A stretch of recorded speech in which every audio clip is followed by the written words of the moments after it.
we were looking at some syntax for objects, what functions would do, all these things.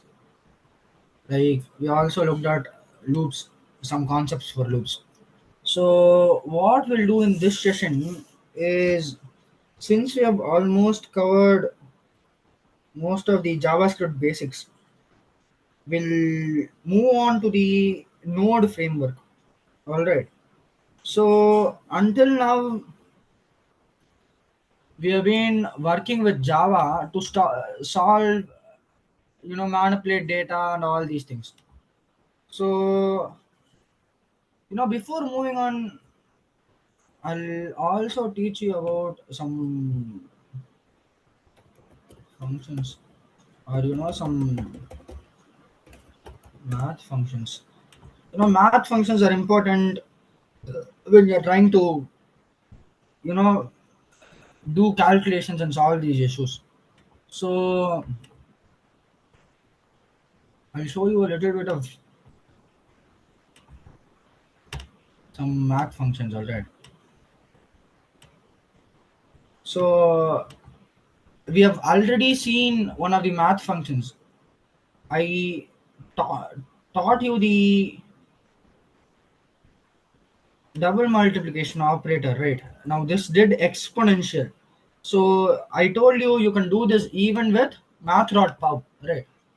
So what was that math.pow? That was something that took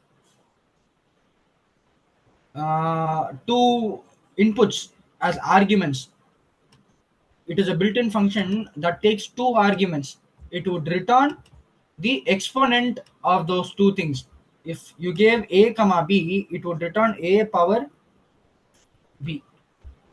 That is what dot pow would do. Or you can also use the double star. So then there is round, floor, and ceiling. All right. So, these three functions basically take a float pointer and make it into an integer. What is a float pointer? Float pointer is a value or a number that is not a whole number, meaning it is not 1, 2, 3, 4, any of the whole numbers. It is something in between, which has 1.5432 something. So these functions take float point values, and you know it would actually round it to something, round it to the nearest integer based on the rules for these each functions. you know there's also something about float points inside programming languages that you should know about. Normally when you think about addition, right,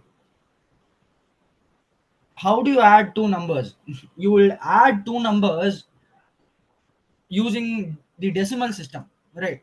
So if I have to say 1 plus 2, you would take 1 and plus 2 and say 1 plus 2 is 3, because I'm using decimal system. But computer, even though can operate in decimal system, it is not going to do mathematics in decimal. So it is going to take all of the things that we are writing and changing it into binary. Okay. Whole numbers can be translated into binary properly, but float point numbers cannot be translated into binary properly. Okay. There will always be a little error margin because it is pointed, because it has decimal values. After point it has some values, right? The further the number of digits after the decimal, it would take a little bit of more processing power for the binary, or it won't take more processing power. It would actually use a specific set of instructions called IEEE 768 or something. I don't remember the number properly. So what it does is that set of instructions takes in numbers or float point values and changes it into binary. Now that algorithm actually has a little bit of error. So what usually happens is when you're trying to add two numbers, right? Like if I say zero point 0.1 plus zero point 0.2, and if I try to print it in the console, right? Normally you would think zero point 0.1 plus zero point 0.2 would return zero point 0.3, but since there is an error margin in float point calculation, the console will actually return 0.3000000 some 4 or something. Now this error actually happens in all programming languages. This is called float point error actually. So you don't have to worry about much of that, but you have to understand what float points are. So coming back to the round, floor and ceiling, if I try to round some number, let us say 3.141, I can say math dot round a, and you know what will happen? It won't print 3.1415. It will actually round it to 3. Okay.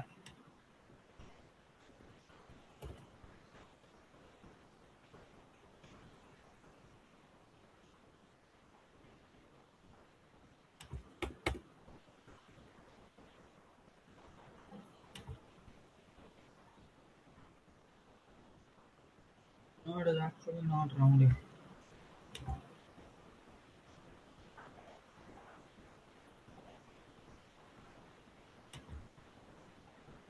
It is not it.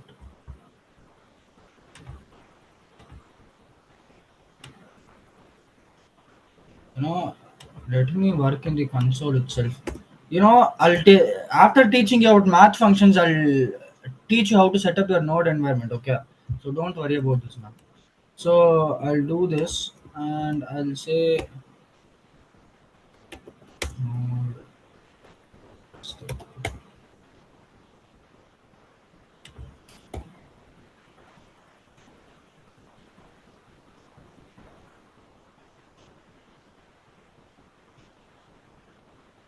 Why isn't it working? Okay, it is actually going to return, right? Var b is equal to.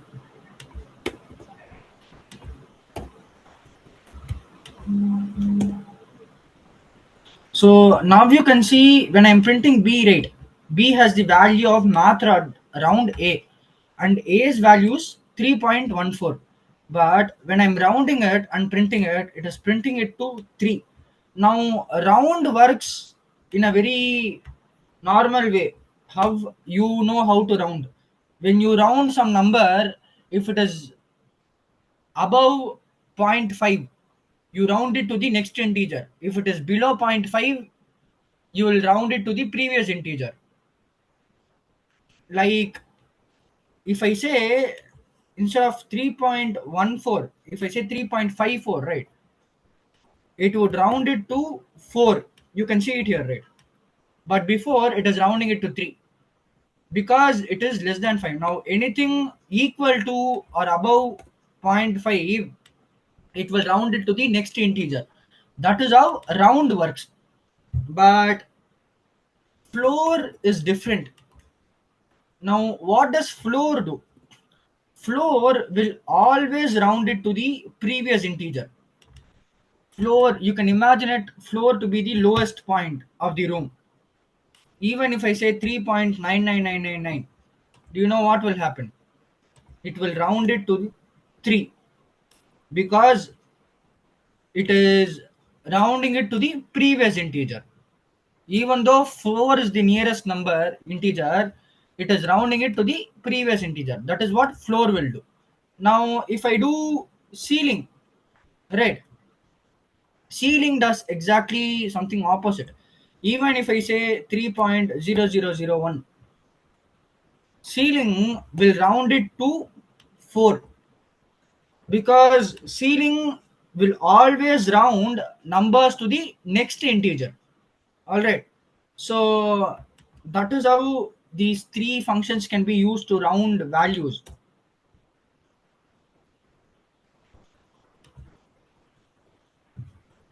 So the first thing we are going to look right now, floor.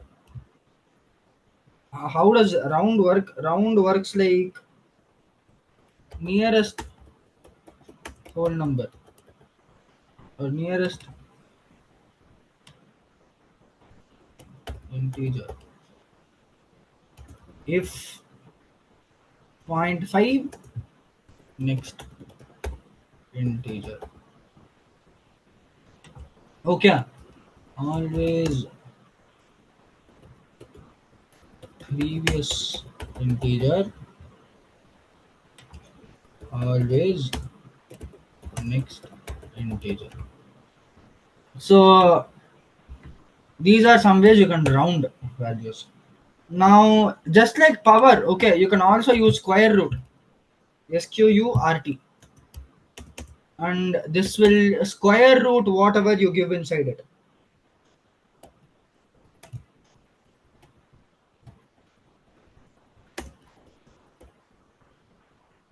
Let me show you. So if I say math dot square root, and let me give some number 66.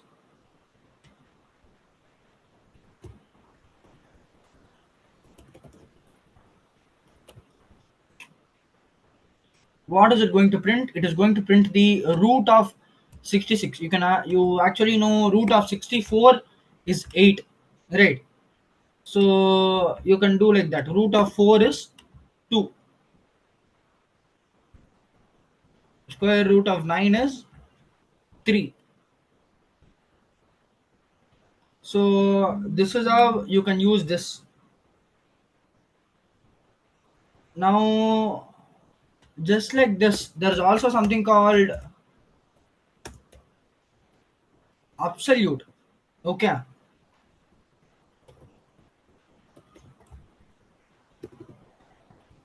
Now, what does absolute do?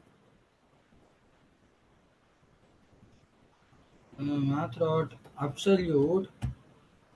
Okay. Absolute will remove signage. If it was 11 or if it was minus 11, it would return 11, because it is returning or it is removing signage. And what is signage? Like negative numbers, when you think about a number line, right? A number line will have negative numbers.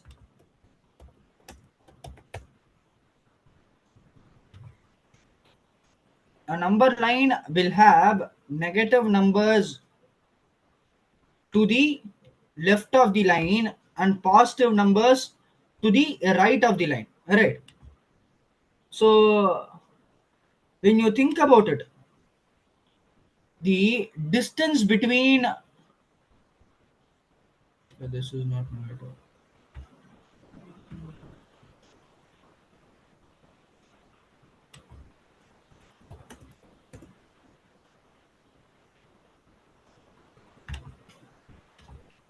When you think about it, right, the distance between 0 and 4 is the same as the distance between 0 and minus 4. So what does the absolute function does? It finds the absolute distance between 0 and the given number. But if you can't remember that, you can remember it as, you know,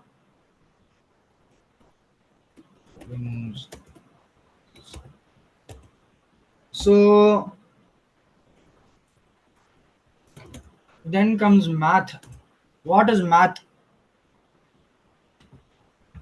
You can use maths to say what number is the biggest number here.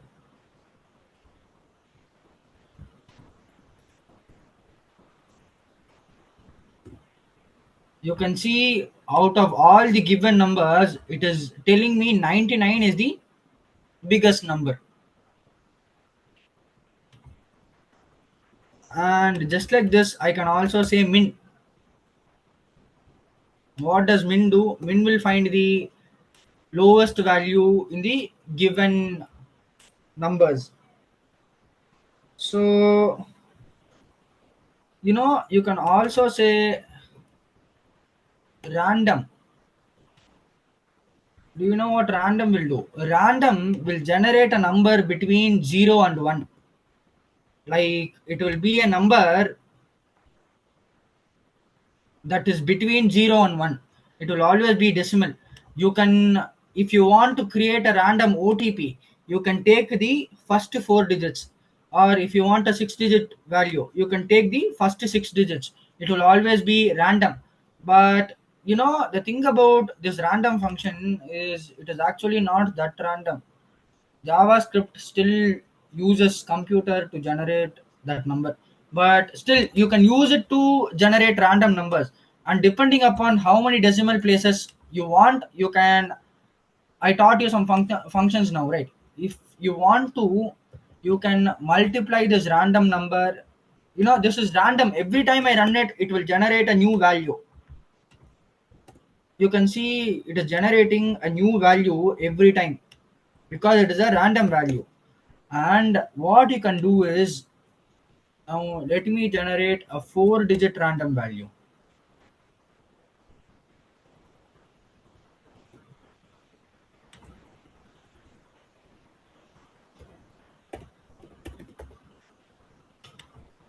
So this is going to generate me a 4 digit random value, or it is 3 digit.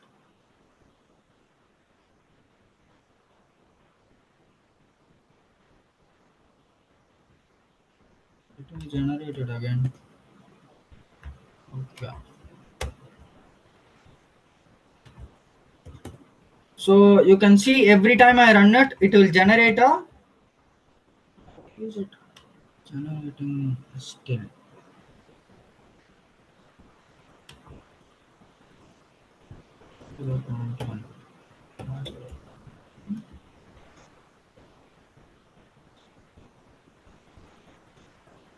It does not take any. You can't specify things like this. But still, you can generate random values. If you want to, you can store it inside a string. You can say dot to string, and it will be saved as a 4 digit value if the first digit is 0. Sorry.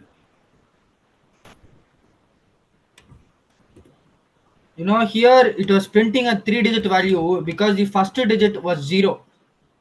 But if you change it into a string rate, even if the first digit is 0, it will save that 0. It is generating a 4 digit value every time I run this code. So this is something how you can generate a 4 digit OTP. If you add another two zeros here, it will generate a 6 digit OTP.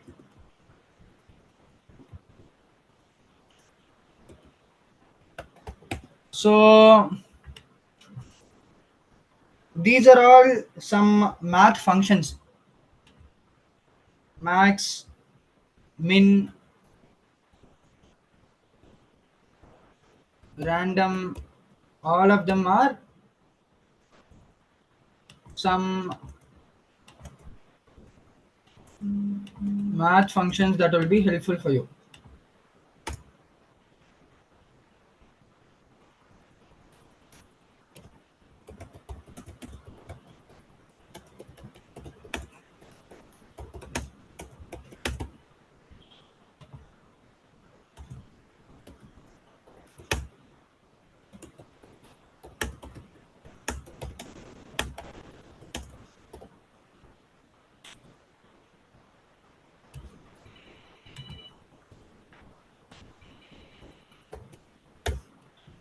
So these are some of the math functions that you can use to do some things. So now that you have covered this, right, let me teach you what we are going to learn next. So we have learned the basics of JavaScript. We have not completely learned JavaScript, but we have learned some basics that will be helpful for the backend now. While using backend, I'll teach you some more things. While using frontend, I'll teach you some more things. So what happened? What are we going to do now? We are going to learn a backend framework which is Node.js. So Node.js is a pretty popular framework which is used in almost everywhere. Okay. Now, until Node was introduced, JavaScript was not used as a backend program because JavaScript was single threaded and you can't run multiple commands. But Node made JavaScript asynchronous. Okay. And you can use some of the asynchronous JavaScript methods to handle things like that inside Node. Now, what is asynchronous? What is synchronous? All of this we'll look at it. But right now, what we'll do is I'll tell you how to set up Node. Now, to set up Node, all you have to do is, you know, you can go into this website. You can go into this website, and what it will do is go into downloads. It will, automatically generate, detect your OS and find the file you want to download.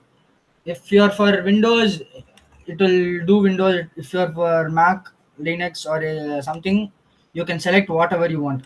And always choose LTS. Okay, don't choose current. Choose LTS. Choose some LTS. LTS means long term support. Okay, so even if the current LTS release has some bugs, right, it will be fixed later in the next support version, maintained versions. But not all versions are LTS supported. So select the versions which are LTS support. Now 20.13.1 is LTS, right? So try to download that. All you have to do is click this button, it will get downloaded here, and you have to install it. That's it. It will get installed in your system. Now, to check whether it gets installed in your system or not, you can run some commands and check whether if it is working. So, in this course, we'll also look at some basic commands inside console, CMD, terminal, or whatever you want to call it. So, when you download and install Node.js, right, it is directly going to be get installed inside your OS, Windows, or whatever OS you have. And whatever OS you have, you can open your terminal or command prompt.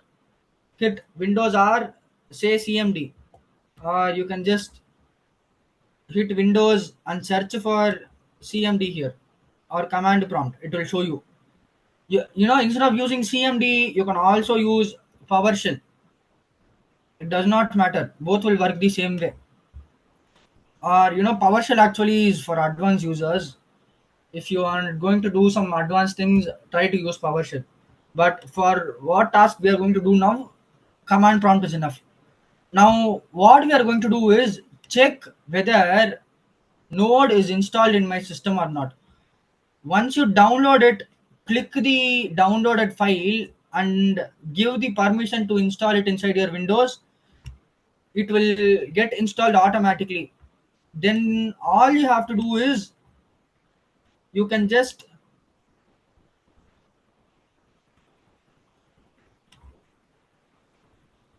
type, go into the system, open command prompt, and type node dash v. It would print the node version installed inside your system. Okay, if you are using Mac, type node dash dash version. Both these commands will work inside Windows, but only node dash dash version will work inside Mac. So node dash v or node dash dash version. Now, what is this Node.js? So I told you, right, JavaScript is interpreted line by line, and it is interpreted through some compiler, through some JavaScript engine. So some of the JavaScript engines that the browser uses to read JavaScript is Chrome uses V8 engine, Safari uses script core, Mozilla uses Gecko. So, but we are not using a browser, right? We are operating inside a operating system, Windows. So to run JavaScript inside Windows, not inside a browser, you have to have a runtime environment or a JavaScript engine. So in our case, the JavaScript engine is going to be Node.js. Actually, Node.js is not only that. Okay, Node.js is a lot of functions consolidated into a single framework. It can do a lot of things. So one of the functions is it helps you run JavaScript file inside Windows by creating a JavaScript runtime environment. A runtime environment is what can read your code, read code that you type. You type in English, right? You can understand it, but computer cannot understand English.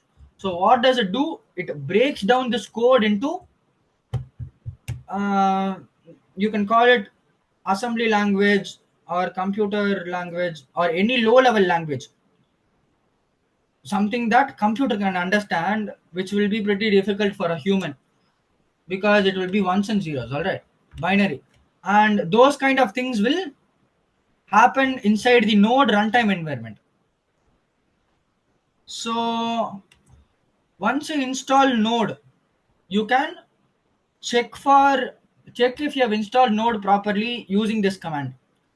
So the next thing is to start typing in node or write your JavaScript. You can write JavaScript inside command prompt itself. You can do a lot of things inside command prompt itself. You can type node enter, and it will start the node runtime environment inside your system right now. So we were writing JavaScript here, right? Instead of that, we can write JavaScript here now.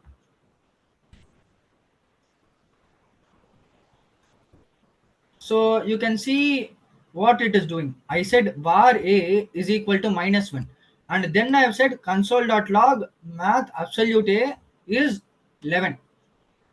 Now, inside node there is also another thing. When you use underscore, right, it will capture the last computed value, last evaluated value. Okay, I'll also talk about another thing now. When you use underscore, when you type underscore, what it does is it will print the last evaluated value. Actually, since we did not print anything, or now if I say underscore, it will say -11. Why? Because if I say a into 12, it is -32, right? If I say underscore, it is saying -132, because that is the last computed value or last evaluated value. Now, almost all programming languages are, basically Node uses something called ripple. At the beginning of the course I told you can use Ripple, right? It has this ripple in its name. So ripple is something which is pretty common inside frameworks. Ripple is how node actually makes JavaScript not single threaded but multi-threaded and asynchronous. How does it do? Now you can see it, right? This is how JavaScript actually works. It will read it line by line. I have to write a single line of code. Unless and until this line of code finishes running, it cannot read another line. But node runtime environment does something called ripple. This is what it does. It reads the command.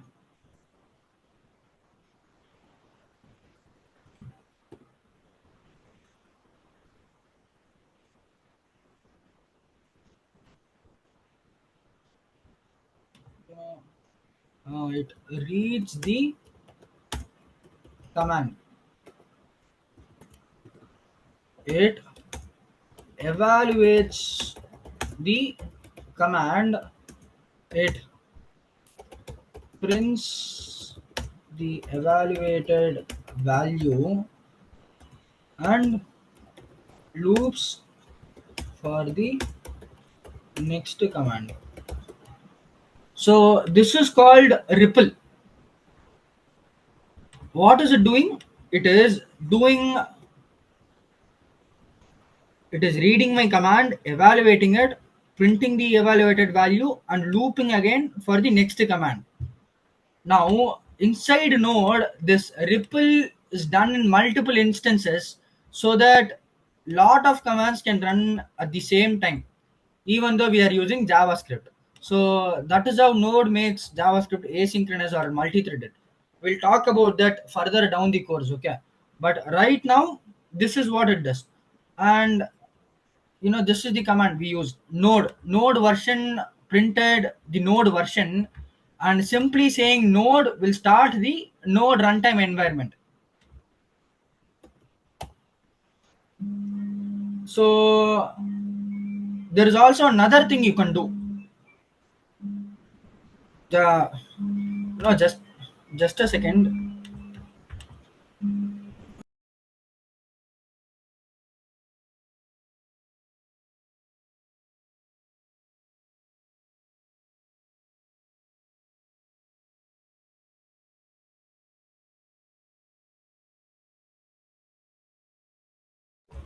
Okay, so coming back, the node command that you see here will start the runtime environment. There is also the other node command where you can say node file name, and if it is a JavaScript file, right, it will run the JavaScript file inside the node runtime environment. Now that is what I've been doing here, right? I have said node testing. Testing is the file name or the JavaScript file name. So I'm saying node testing.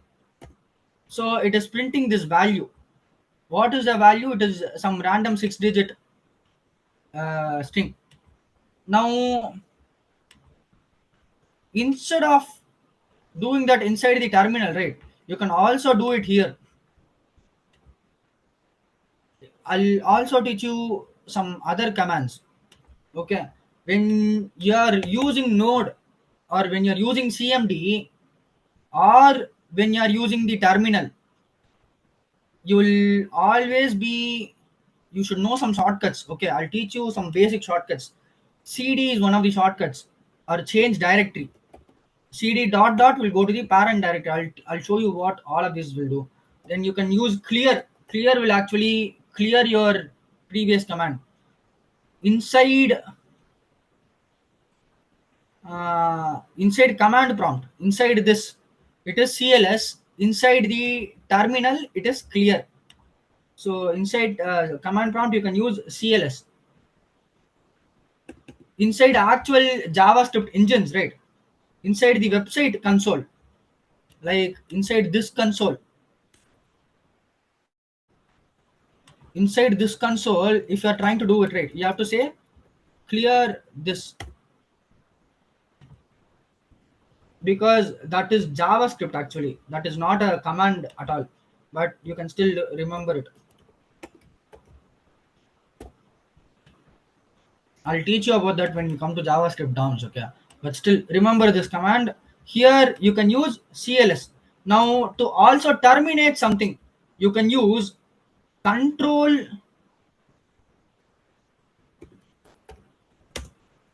plus C. What do you need to terminate? Now I have started the node runtime environment. Ripple is running. So it is in a loop. It will always loop around for the next command from JavaScript. But if I want to go to the actual command prompt, I have to terminate that loop. Now, this control plus C is not only for terminating this kind of loops, it is also for terminating servers.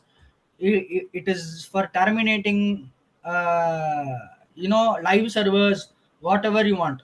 Or even if you want to exit some loop that is running. So here what I'm going to do is control plus C. It is seeing right. To exit, press control plus C again, or control D to type exit. So I'm going to press control C again, and it is exiting. So control C will actually terminate loops wherever, not only inside command prompt, even inside terminal. When you're running server, right? We'll talk about that.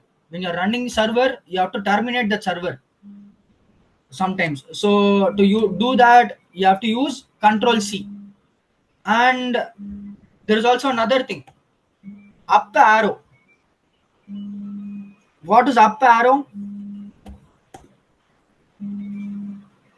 Uh, just a second.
So up arrow, this is not something you have to type. Okay, you know up arrow inside your keyboard, right? So this up arrow will actually toggle through your previous commands, command history. You can just go here and use up arrow. It will show you all the previous command, everything that you have been running, whatever commands you have been running, you can look at that.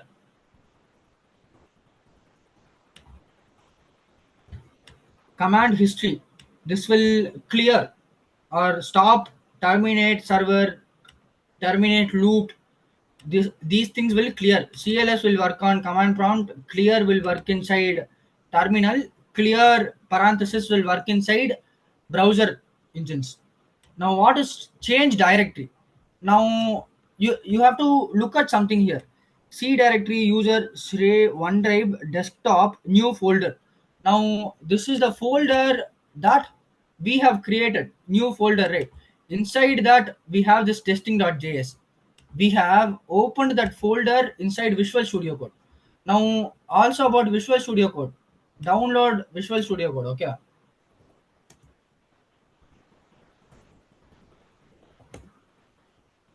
you can download Visual Studio Code from this link.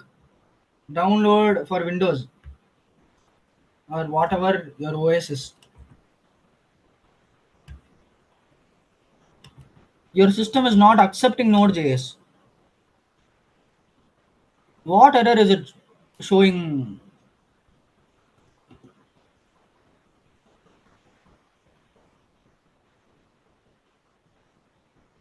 If someone's getting some error when they're setting up their environment, you can ask me. I'll help you.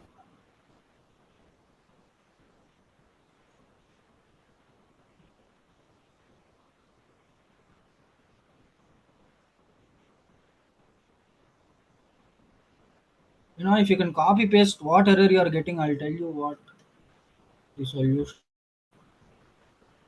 Anyways, so coming back, what was I saying? Yeah, download Visual Studio Code 2 from that link. Now You can see this, right?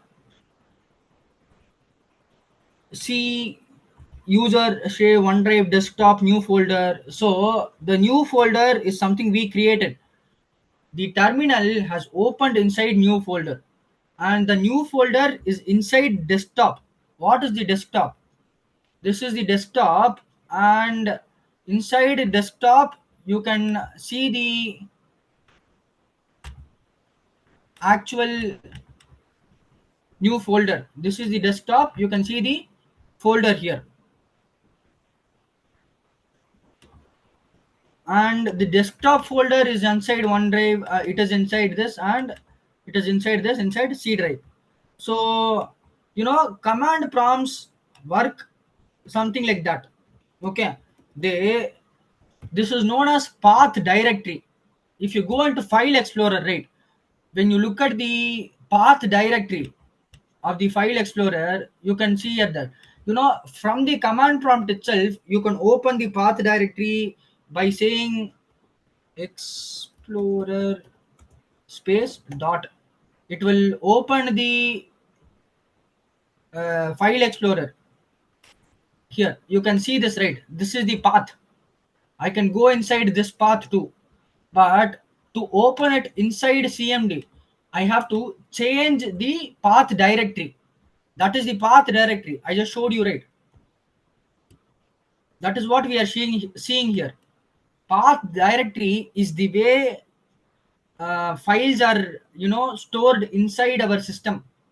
It is like a tree structure. Even HTML things are will work like that.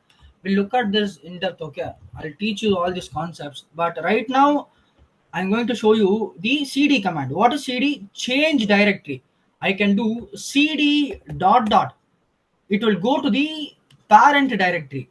If I say cd share, it will go into the directory. I can say cd and let me give explorer. I will say,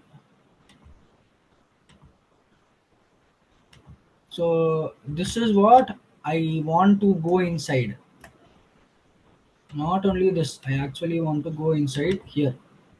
So what I will do is I'll copy this. Actually here itself you can open a command prompt, open in terminal. It will open directory here itself. You can see here it has opened in PowerShell the this folder, this path. But you can also manually do it. You can say cd OneDrive like this, and it will go into the folder that you are looking for. If you type some random folder that does not exist, right, it will throw out an error saying the system cannot find the path specified. So like that. And once you are here, you can now, if you look at it, you can actually see I am inside this folder, new folder. So I can run the node testing here, and it will print out the output. It is generating some random 6 digits value. So you can run files inside the terminal too. Now that is the runtime environment. So these are some of the basic commands. Okay, cd something like this. Okay, whatever path you want to go to. So remember these commands. These will be helpful for you. This is to terminate server. This is to clear the and get some space. The more commands you type, it will take a lot of space. So to clear all that, you can use cls, and you can start typing commands again. And if you use up arrow, it will toggle through the command history. You can also use F7, I guess. I don't remember properly.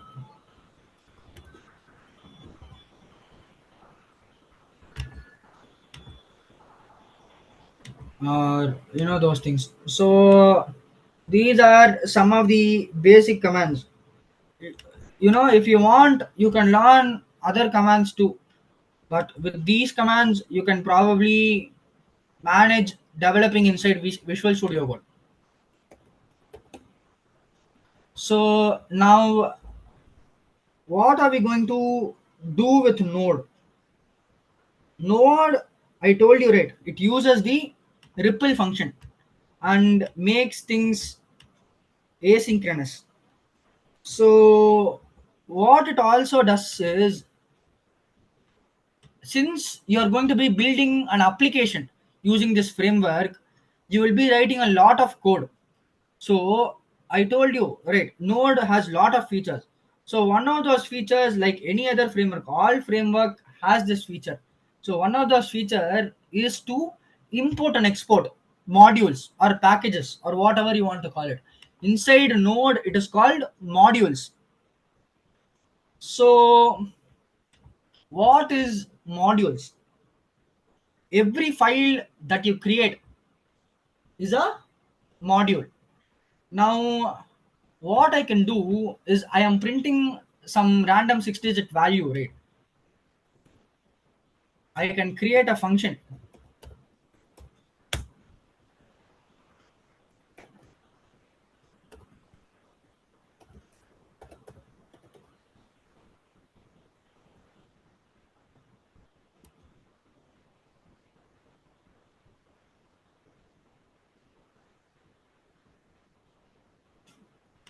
And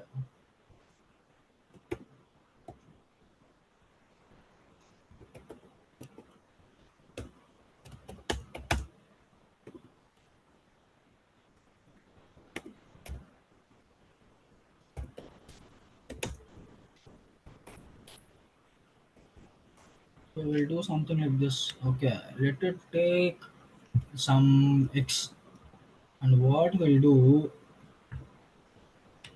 we'll create a value like this, and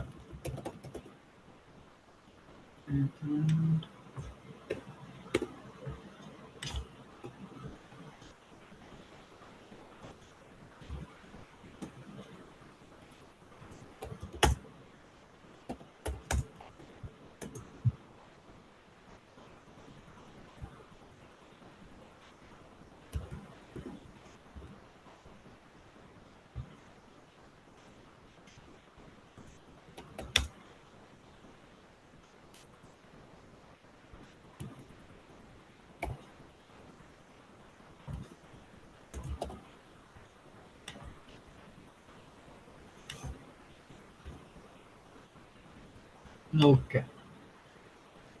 So what it is basically doing is, it is going to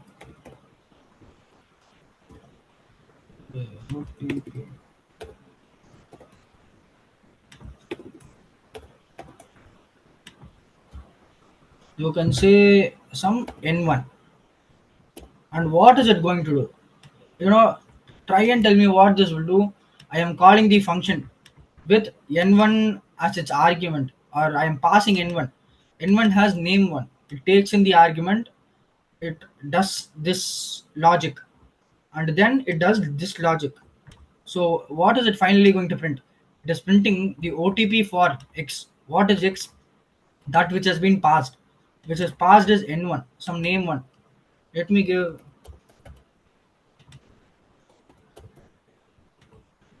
So if I run this command, right, what is it going to say? The OTP for Surya is some 77721. Okay, just like that. If you give 2,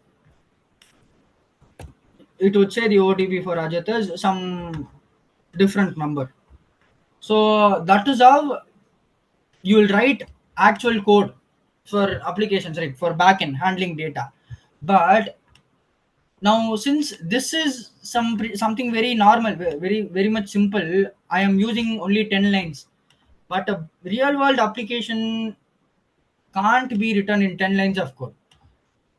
It has to be long. Yeah, it will have lot of logic, it will have lot of callbacks, lot of methods, lot of partitioning entities, all these things, right?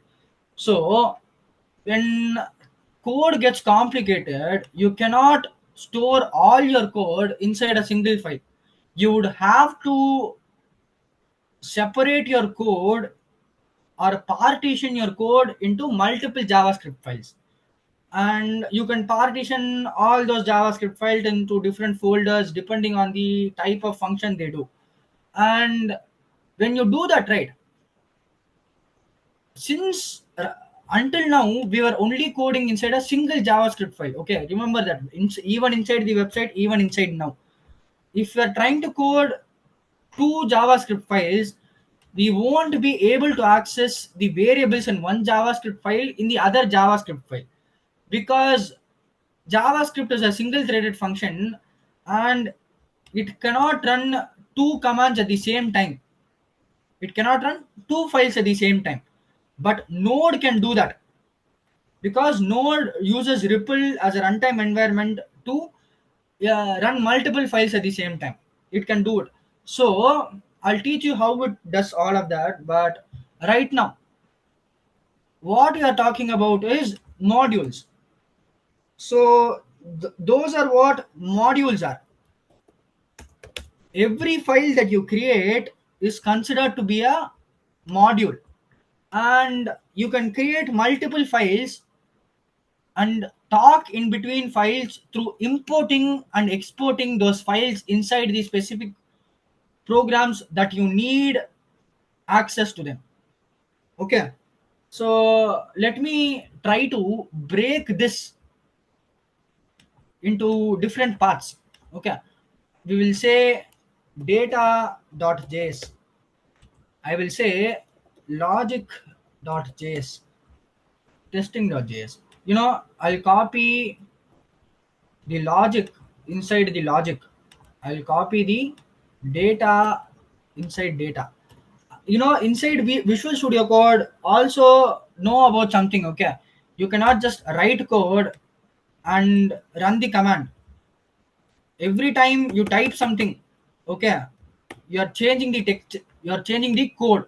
So what you have to do is, every time there is a change happens, you will see a yellow dot here. You can see it for data on logic, rate. There's a not yellow, white dot.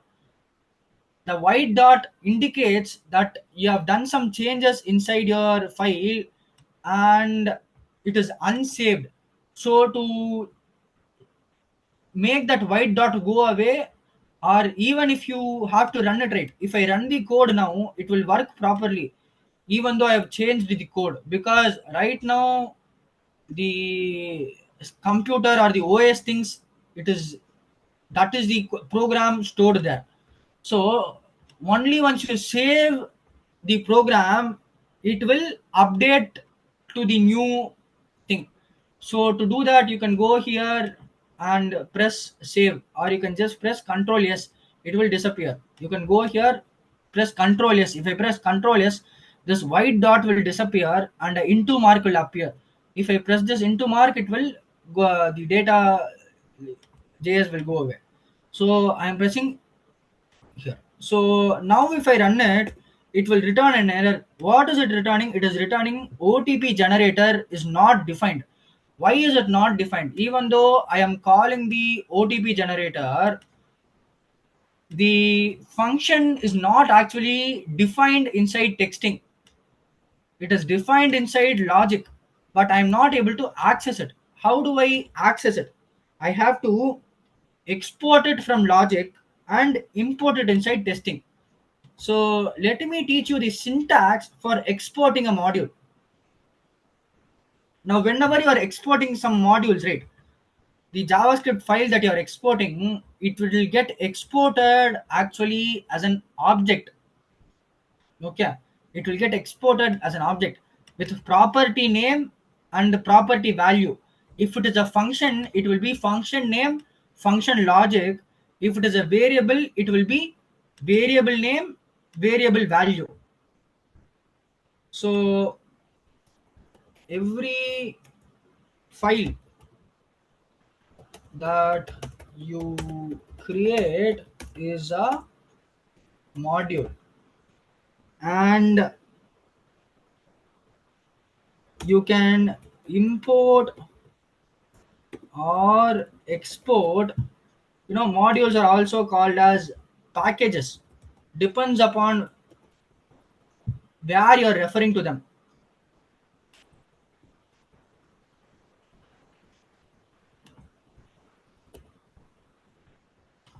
import export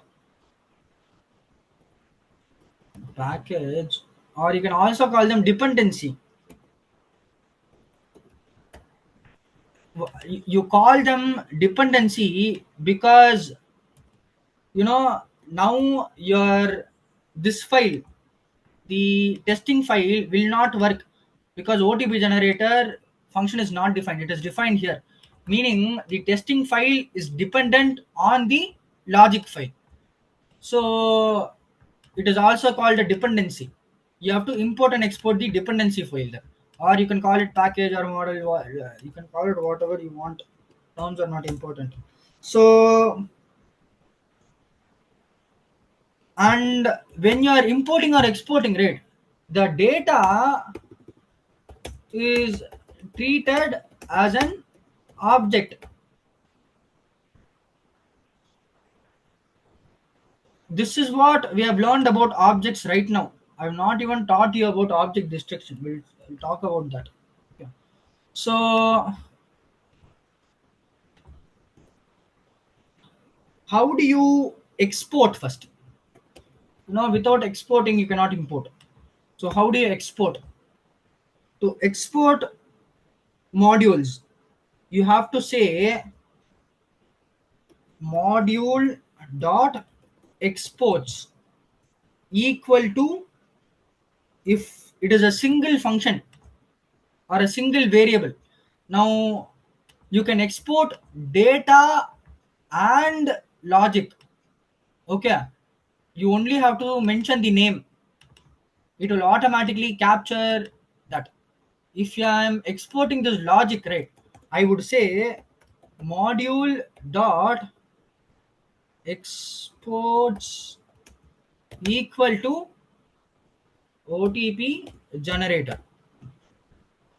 And now it would actually not,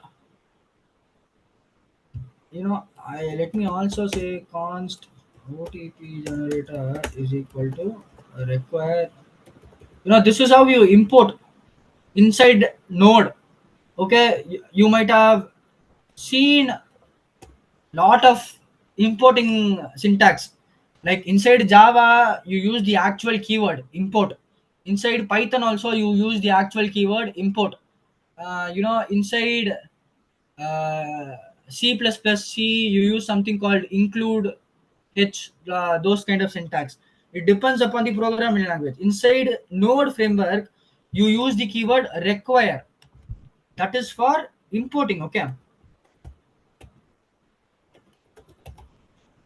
to import a module,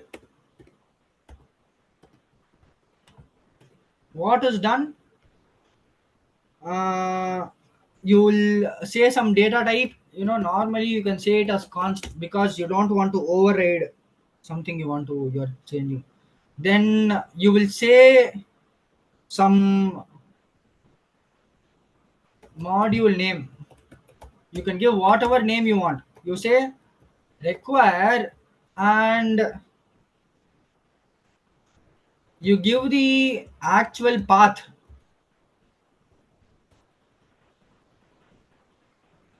like something like this. What is this? This is the path directory. Even here I am trying to catch the path directory. I told you about C double dot, right? It took us to the parent directory. What did C double dot do? C double dot will take us to the parent directory. The parent directory of shape folder is users folder. The parent directory of the testing file. What is the parent directory of the testing.js file? The parent directory of the testing.js file is not new folder. Okay, the current folder is new folder. So the parent directory of the testing folder would be desktop, new folder, desktop, right? So if I say double dot slash, I will be able to access all the folders that are inside my desktop. You can see all these folders, right? I will be able to access all of these folders. But right now I'm not doing that. I am searching the current directory. to search the current directory, you only have to give one single dot. Once you give a single dot, right, and you can press control space. This is also another shortcut inside Visual Studio Code. You can know, whenever you press control space, right, Visual Studio Code will predict something that you can type. So in this case, I am going to import the logic. Okay, from here, let me save this and let me run it. You can see the previous error was actually operator OTP generator is not defined, but now the error is N2 is not defined. What is N2? N2 is the actual data that goes into the function callback. Okay, so now we have to pass the data to, this file had a single function, so I just gave its name. But if you want to export,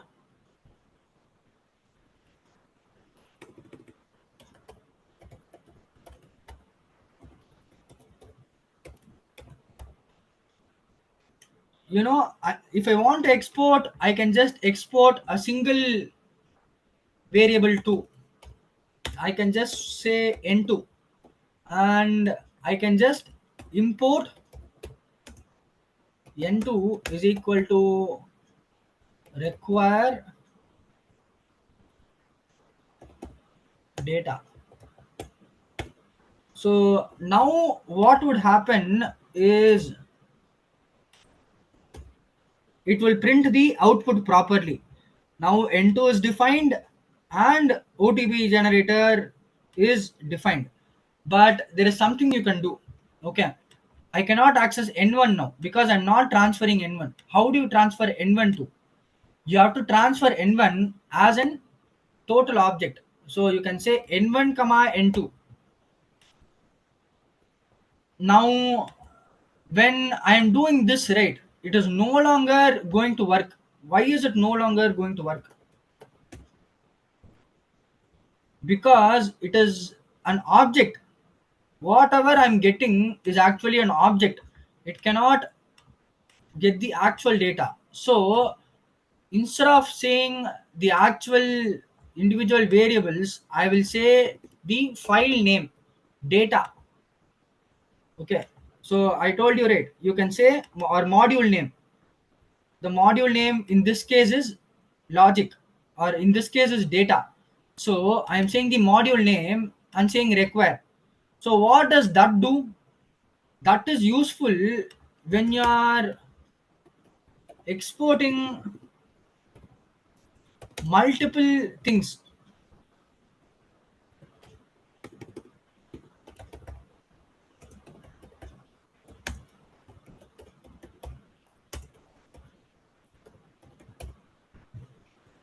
If you are exporting multiple things instead of a single function or a single variable, you would have to use this syntax.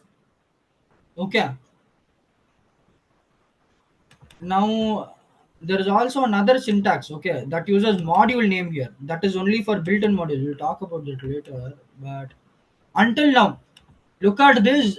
Instead of saying n2, I can say data dot n2, and now it will work properly. It won't say object something. It will say the actual data.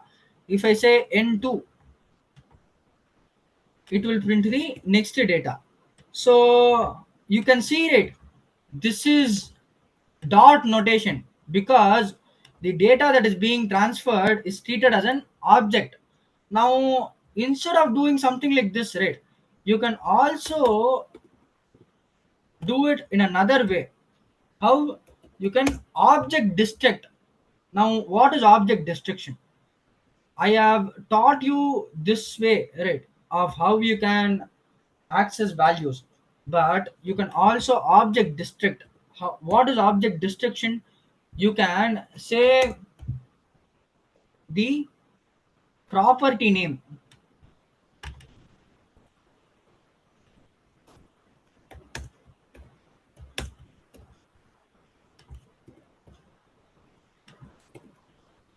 And you give the object name. In this case, object name is A, right?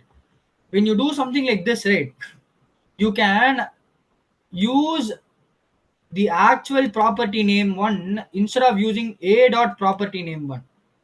So instead of saying data dot n2, right, in this case, if I had said n1 comma n2, instead of saying data dot n2, I can just directly say n2, and this will work. It is printing Ajat, right? You can see here, this is called object destruction. And it is called destruction because it is efficient way to take in values that you only need. You can see here, right, if you zoom in, you can actually see n1 is a little grayer than n2 because n2 is used inside the programming code and n1 is not used. You can see n1 is declared but its value is never read. So if you are not reading some value and you are just importing it, right, it is just heavy and it space complexity is going down. So to do that, you can say only n2. And even though I am exporting n1 and n2 both, I am only importing n2. I cannot use n1 here because I am only importing n2. And you can import whatever you want. So this is how object destruction work. This is the benefit of object destruction. You don't have to import everything or import the whole object. You can just import specific things using object destruction. This is known as, you can even call this module destruction or whatever you want. So you will be like some,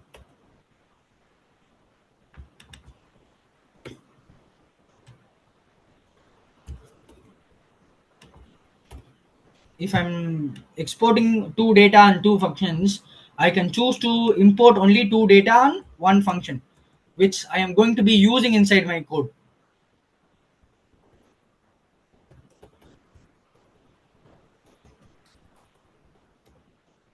No, I can give whatever I want.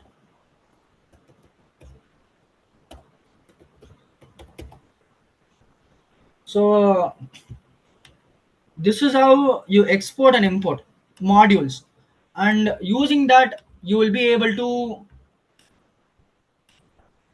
communicate between multiple files to print your output. So I hope you understand this.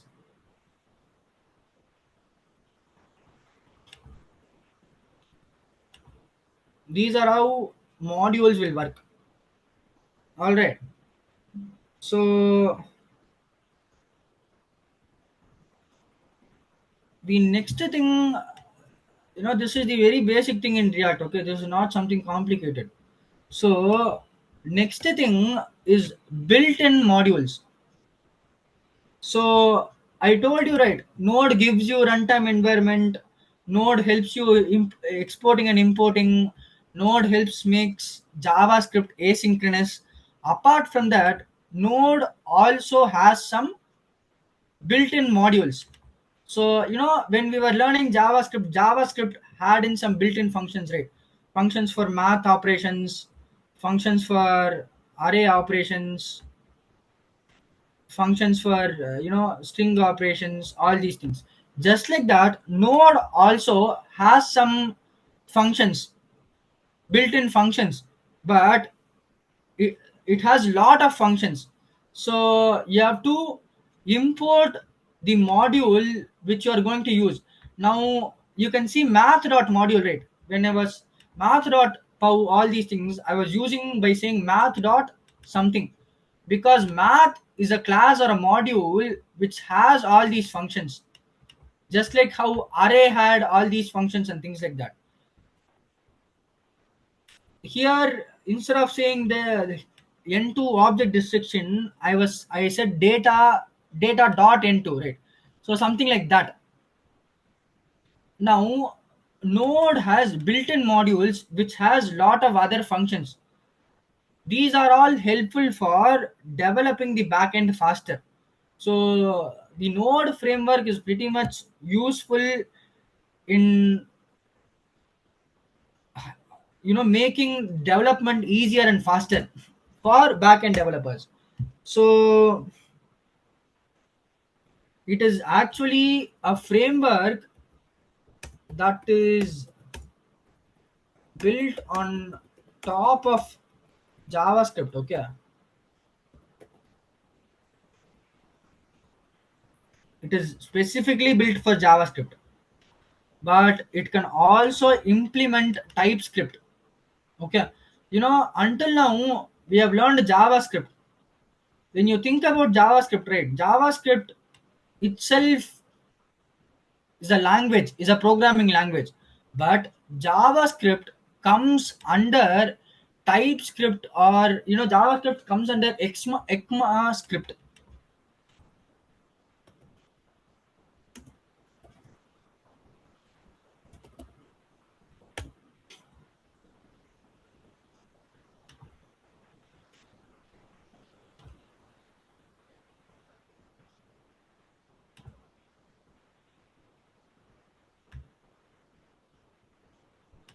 So these are the main differences. Okay, JavaScript, it does not support optional parameter. Okay, it supports optional parameter. What does that mean? When you learn Java, right, TypeScript works more like Java. JavaScript works more like C C script. Yeah, that is another scripting language. So it is interpreted language which is highlighted the errors at runtime. It compiles the code and highlights the error during the development time. Meaning, when I write some JavaScript code, right, I won't know unless and until I run the code that some error has happened. But if you're using TypeScript or Java or any other languages, it will tell you that the code you are writing has an error. Okay, because it is compiled and not interpreted. It can read the whole file and say there is some error here or not. But JavaScript is interpreted line by line. So unless and until every line is run in a orderly manner, it cannot tell if there is an error present or not. And JavaScript does not support modules. That is why we need something like Node. But TypeScript gives support for modules using import, not this syntax, not exporting and import modules dot export these syntax, but normal Java syntax which uses import, or Python which uses import. And in this number strings are the objects. In this number strings are interfaces, meaning number strings are all classes here. They are defined as a class here. Even here they are defined as a class, but we won't be able to define a variable using these data types. But inside TypeScript we can define data types using these number string, all these things, just like inside Java or other programming languages. Yeah, tell me, did someone have some doubt?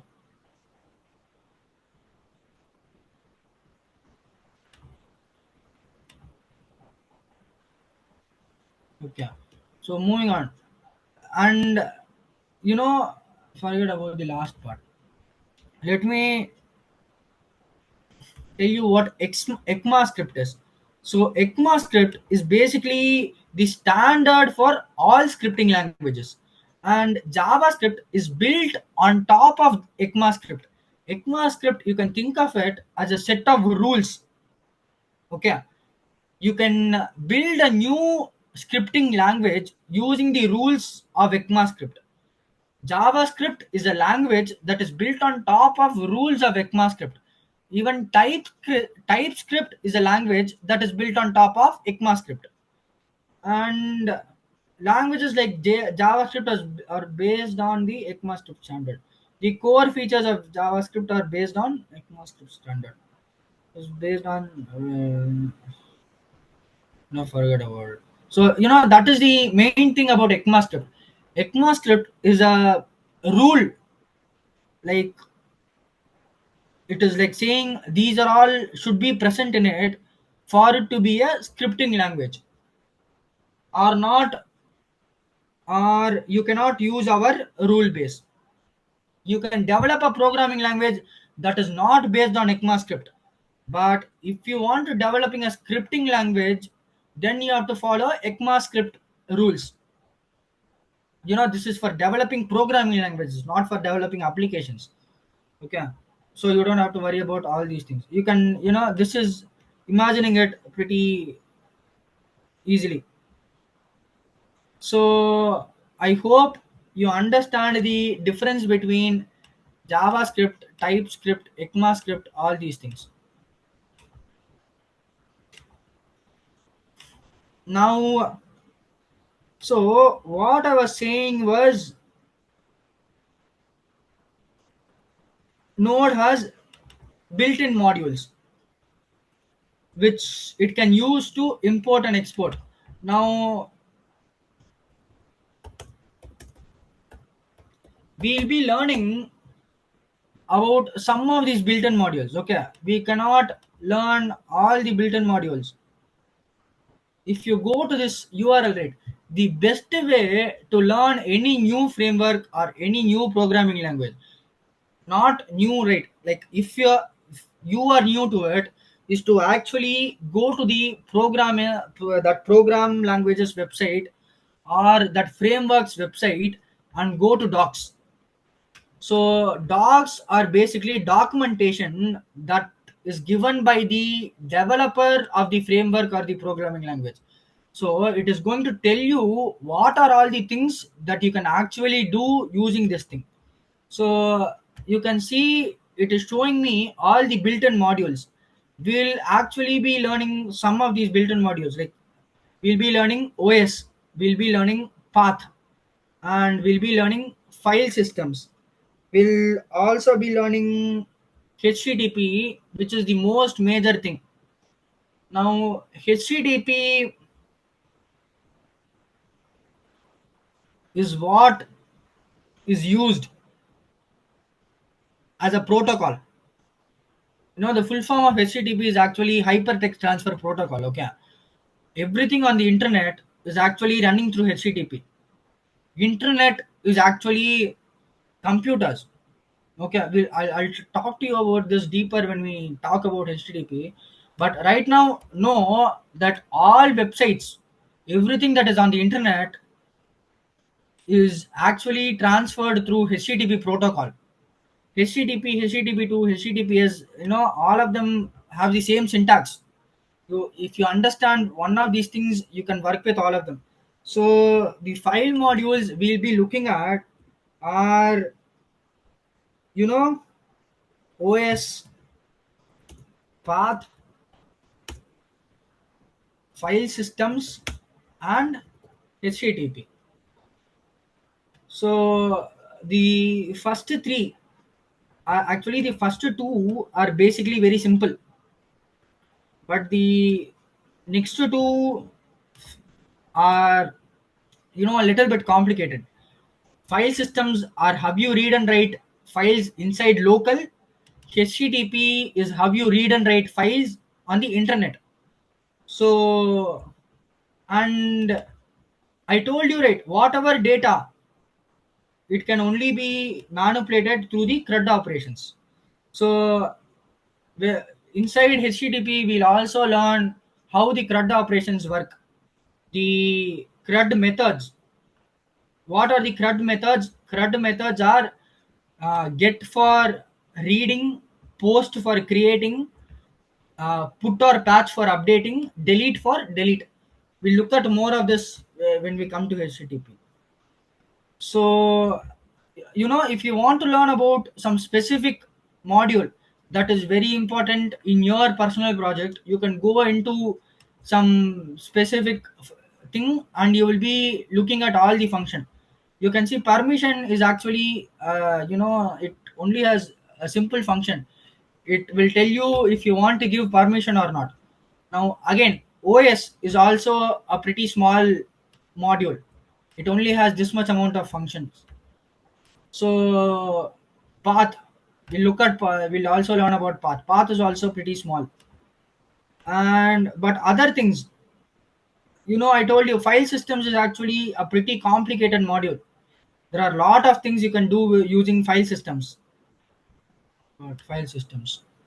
So you cannot learn all these methods, okay, but learning some pretty useful methods will be helpful to you. So I'll be teaching you some of those methods. Even for HTTP, so even though HTTP has all this rate, you will only be using the request and response, and the request and response are the main thing. We'll talk about the under functions of the request and response and things like that. So this is how you can learn all the things, documentations. But whatever framework you use, okay, not only Node, whatever framework you are using to develop your application, it will always happen through HTTP. Okay, HTTP is something that is present inside almost all framework. Other than HTTP, okay, there are other transfer protocols too, like WebSockets. WebSockets are basically used inside trading. Okay, normally HTTP is unidirectional, meaning if I click this button, something will happen inside the server and show me data for that. But WebSockets are different. WebSockets are not unidirectional, they are bidirectional, meaning when you are trading, right? What happens when you are actually trading? When you buy something or click to buy something, you are not only telling your local that you are buying something, you are also telling the actual company and the trademark association, traders association, all these things, that you have spent this money and you are buying it in the real time, and that has to update in the server of the dispatcher too. So it must be bidirectional. And when it happens, right, if the buy has happened properly or not must also be sent, because it is real money. So WebSockets are bidirectional protocol which is used. There are other protocols too. Actually, Zoom, even though you can see HTTP, right? HTTP is used to transfer data basically. In a normal application, data transfer is enough.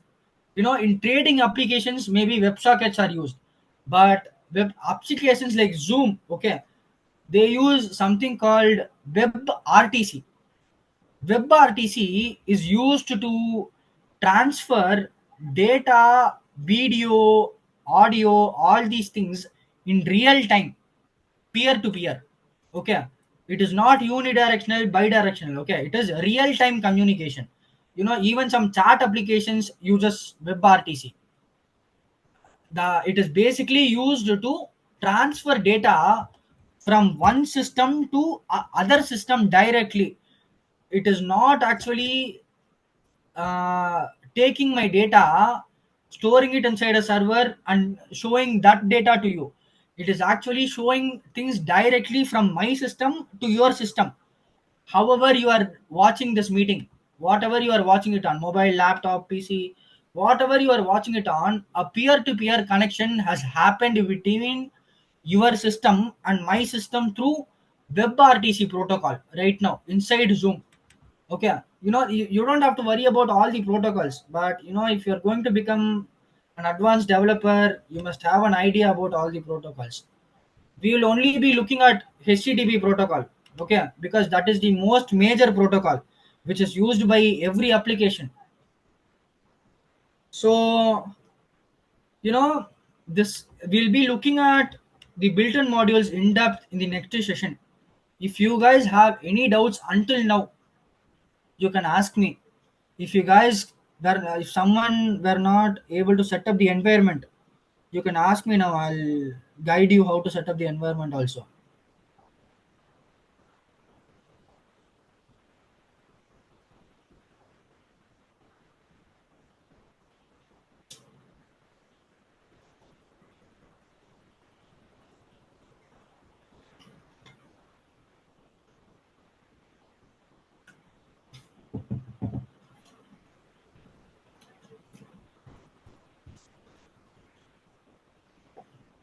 You know, if you guys don't have any doubts, I think we'll end the session here today.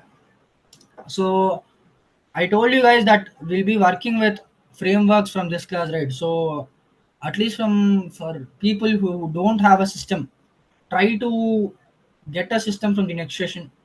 Since we'll be working mostly inside Visual Studio Code. For people who are not able to access Visual Studio or system, you can use the Replit and create a runtime environment inside Replit. It will create a node runtime environment. I told you, right, node will give a runtime environment where you can run JavaScript. So it will help you create a runtime environment in a virtual machine on the cloud. So anyways, if you guys don't have any doubts, I think we'll end the session here today. If you guys do have any doubts, you can WhatsApp me in the group. We'll try to debug the issue. Anyways, guys, you can leave the class now. We'll meet in the next session. Thank you.